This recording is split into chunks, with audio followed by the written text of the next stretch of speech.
In one of my crusades,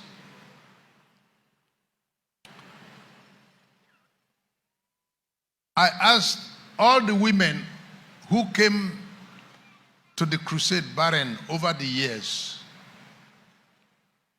and they now have babies. I asked them, bring out those babies, let me see them. And they brought 300 children. Then I said, well, Yemi, you've preached in the crusade before.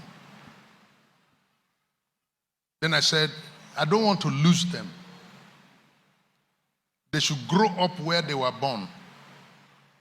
Samuel grew up in Shiloh until he became. So I don't want them to scatter. So I asked them to form a choir. And they formed children choir, 300 children. And they sing in my crusade every year. Their mothers join them.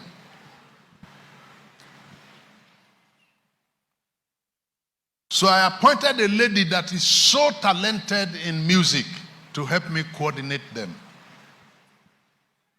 Yemisi was coordinating them and organizing them. The ones that don't know how to sing yet, she will back that one while they are singing, because that one is part of the choir. The ones that cannot sing, she will carry one here and be leading and directing. It's a sight to watch. One day I was preaching in Zaria, and they called me that the Yemisi fell down and died. And I left the crusade that I was weeping, and I was saying to God, so I will not hear Yemisi again singing. I packed my load and started traveling down. I met her in the University of Ilorin Teaching Hospital, almost lifeless. And I went to her and held her leg. Muwake! Yemisi. Pada. Ta ló máa bá mi tọ́jú àwọn ọmọ wọ̀nyí. Then she opened her eyes.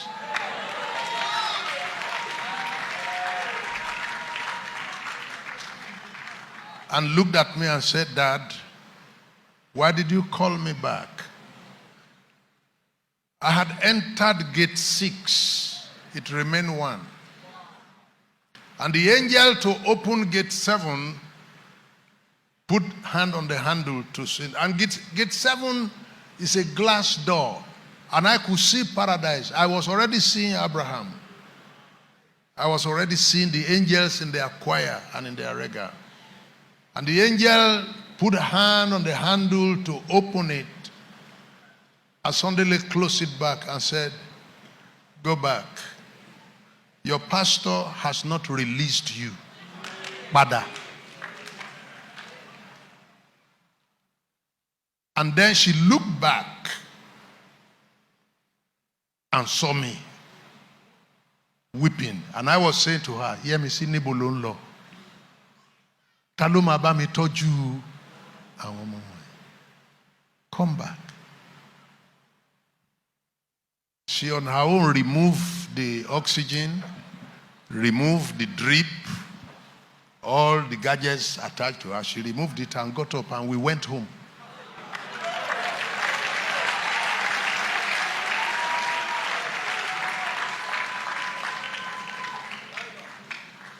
Ó jẹ́ wá nǹkan ṣe.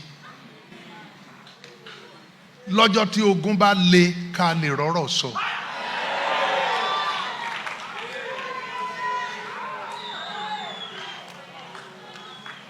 Ṣé kí n tún sọ? Ó jẹ́ wá má jókòó bó ṣe jókòó yìí. Don't sit down the way you sit down in church. Don't use God as if God is to be used. Serve Him. So that whenever there is problem, we will have something to say. I'm a ring console. And there are many of you, if anything happens, we don't have anything to say. And there are people we are praying for. Our time pray,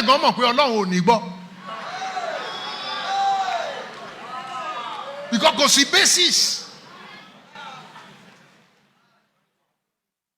Religious prayers, political prayers, we do that a lot. Otherwise, we no lo tún máa sọ pé o ní kẹ́ gbàdúrà fún pé o gbàdúrà fún. Àwa tá ń gbà tí mọ̀ pé àdúrà yóò lè gbà. Eléyìí ò lè, Ọlọ́run ò lè gbọ́ àdúrà eléyìí. Ó jẹ́ wá nǹkan ṣe so that ọjọ́ tí ogun bá lé, a ó lè ṣe kí ni? A lè rọ́rọ̀ sọ.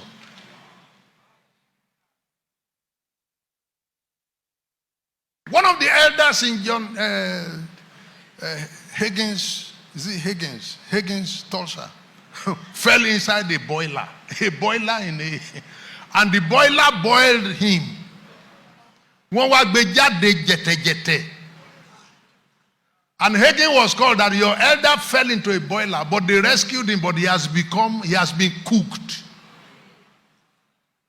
The Higgins came and grabbed him and held him and cried to God.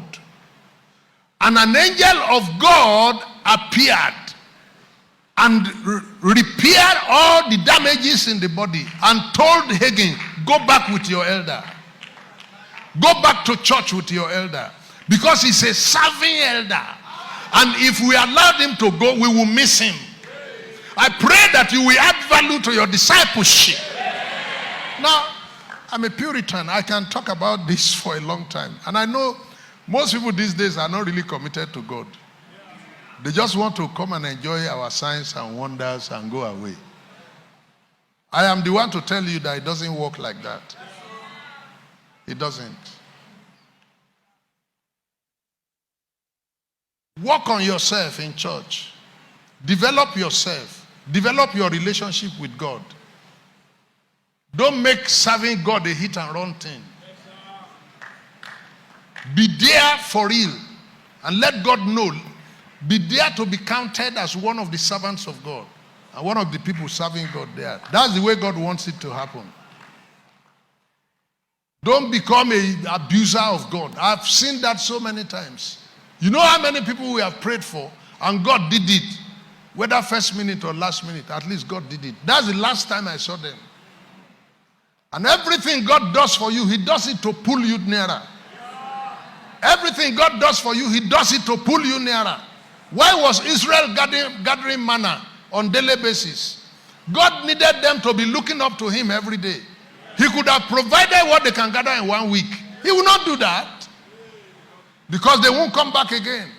Whatever God is doing for you, He's deliberately doing it to develop a relationship.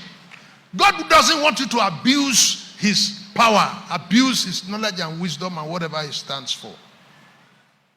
I live among Muslims.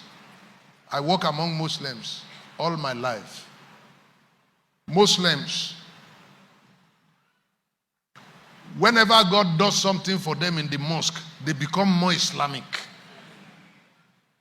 I know Muslims who don't even know where to face when they are doing prayer. But when God does something for them, if they secure a political appointment, they become more Islamic. They become more Muslim. But I've also seen Christians who benefited from several graces that God has given.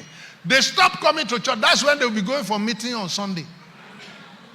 And sent to us, Pastor, nibinu ni adra yin lo gba.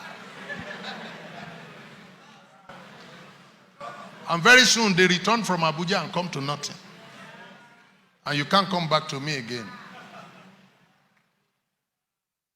You have to develop your relationship with God in such a way that there will be areas of issues that have not been accomplished, which we can talk to Him about to tell God that Oluwasemo pe o si ku lórí ọ̀rọ̀ ẹ̀. Kò tí ná ọjà yẹn tán, kò lè lọ nísìn. He can't go now. Let there be areas of issues between you and God. So that if the devil want to take you away, You even have a reason to say, Lord, I've not finished my tenure. I'm still on duty. I'm still at work. Why and how and why not? That a person like Joshua will say to the son, son, because I'm still working.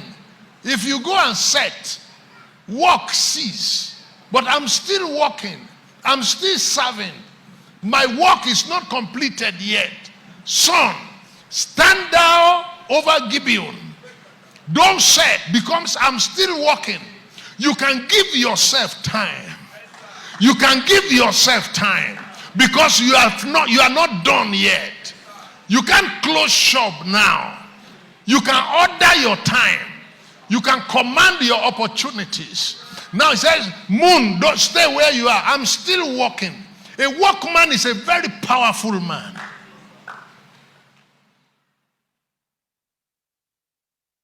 When Peter said he was going back to fishing, why did Christ not go and get another Peter and say, leave him, people? He went and stood by the sea still looking for him because he had only one Peter and he can't afford to lose him. With all the investment God has invested into your life, what has it come down to? With all the miracles and the benefits of grace you have received over the years, what has it come down to? There are last-minute interventions in people's life that were wasted.